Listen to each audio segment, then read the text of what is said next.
We have not yet received from the Pentagon the costs of the war. So just for the record, we'd like to get that as soon as possible. Certainly the munitions expended, but also underreported is we've had a fair amount of equipment destroyed, including 2 C-130s with the rescue of our downed airmen.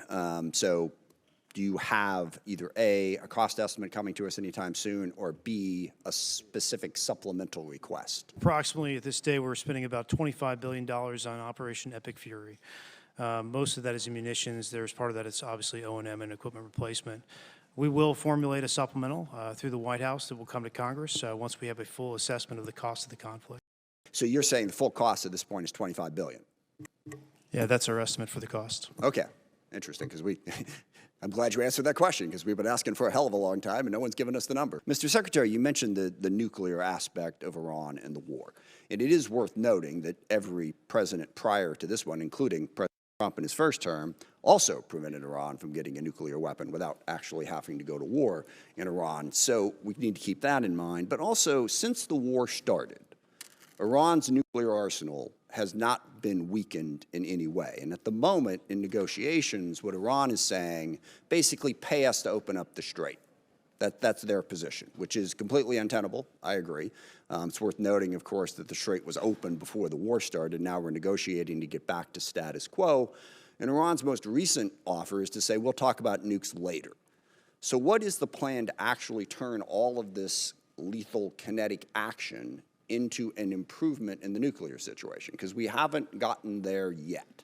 Play it out for us. How does that happen? How does it actually lead to that result? Well, I would take issue with the premise of the question that nothing was done. Operation Midnight Hammer was a very effective. Well, I didn't say nothing was done. I said in this war. Ultimately, this war started. Well, under this administration, unlike other administrations, which cut bad deals and pallets of cash with no ability to oversee whether Iran is actually pursuing a nuclear program. Which is where we're at. If we want to litigate JCPOA or the Iran deal, our view, the president's views, that was a very bad deal. Okay. That gave them a That's bunch the of money up past. front. What's the future? To fund, you talked about negotiated deals.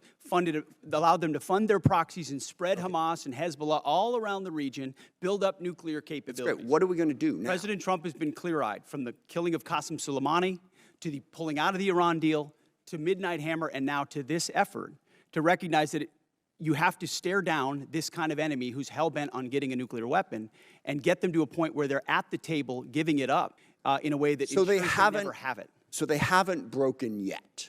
Well, their nuclear facilities have been obliterated. Underground, they're buried, and we're watching them 24/7. So we know where any nuclear material reclaiming might be. my time for we're just watching a quick second here.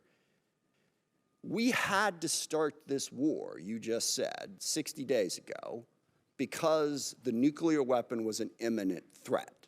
They had not given up their nuclear ambitions, and they had a conventional shield of thousands of missiles. So Operation Midnight Hammer accomplished nothing of substance. It left us at exactly the same place we were before. So much so that their facilities were bombed and obliterated.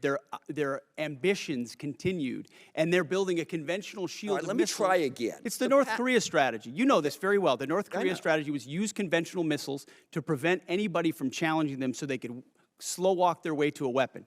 President Trump saw Iran at its weakest moment, took an action to ensure in a way that only the United States of America could do.